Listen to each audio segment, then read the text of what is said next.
Morning, guys. Hope everybody's having a great day. I wanted to talk to you a little bit today about my 1973 Yamaha CT1. So, one thing I know about myself is that I'm mechanically inclined, but I'm most certainly not an electrician. Um, for the most part, electrics are relatively easy to figure out if you have color coding wire. Um, it makes it a little bit easy. Even if you have some good schematics or a good diagram for your wiring chart, man, it's still confusing. But I will tell you one thing. Last night I stumbled across a really cool website for this Yamaha in specific. So I printed off the wiring schematics diagram. I'm going to show you where I got it from. And I'm also going to do a little short rundown of that website because it honestly had some really cool stuff on there. It's kind of comparable to bikebandit.com. It has a little bit of schematics for just about everything. So one project that I'm going to be working on right now is getting this wiring harness done for my CT1. And man, I'm going to tell you right now, I'm intimidated. I am.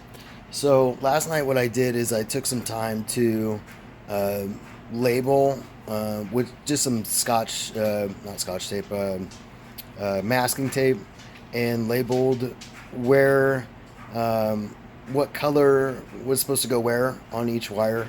I bought a new, well, it's not new, it's a used, but looks new wiring harness for my CT1 off of eBay, and it came in really great condition. It was about like $70, I think. You know, kind of high end, I guess.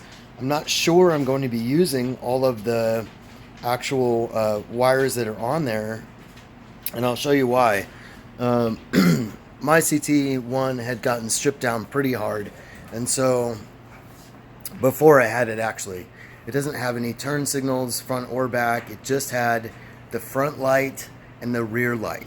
So a lot of the wiring has already been taken apart and stripped down. So I'll show you this very graciously limited harness I have currently.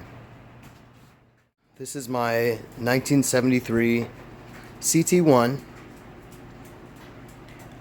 It is mostly restored. It's getting there. We got the frame repainted and everything. This is what I was working on last night. I was working on labeling some of these things so I can see where they go when I'm actually trying to apply stuff.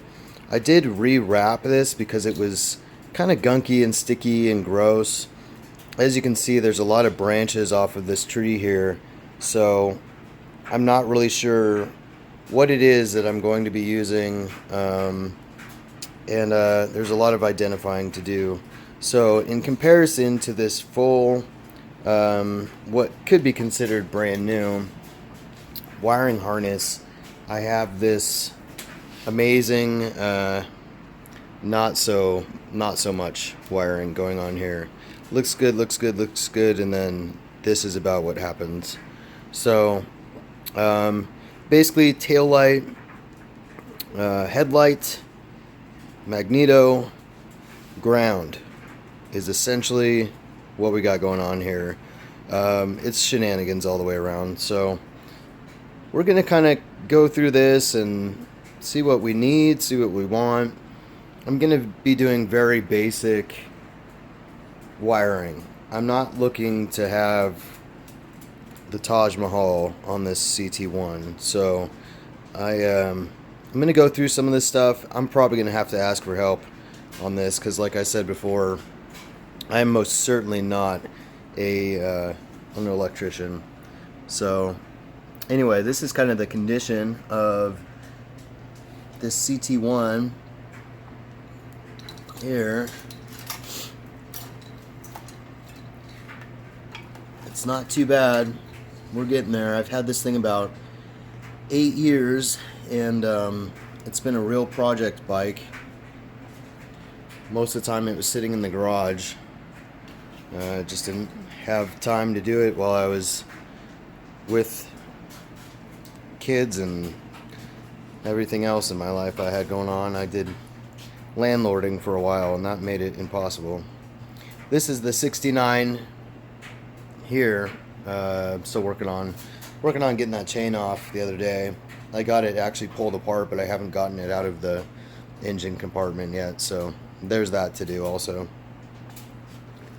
Let's switch over here to this wiring schematic. I made a little video last night watching AC/DC and labeling my schematics on my harness, but I'll go over this with you today.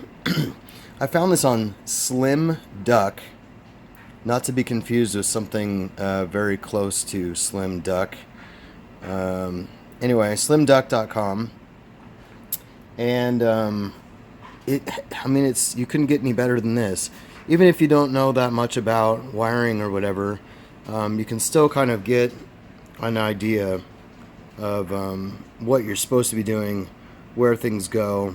You can see where the fuse is, ignition coil, horn, battery, flywheel, magneto, rear brake stop switch, and then lucky for all of us, it has this on here too. So that's actually a really great schematic there that's not that confusing. So you can find that on slimduck.com. And the website is actually pretty cool too. I'll do a short video on that here also.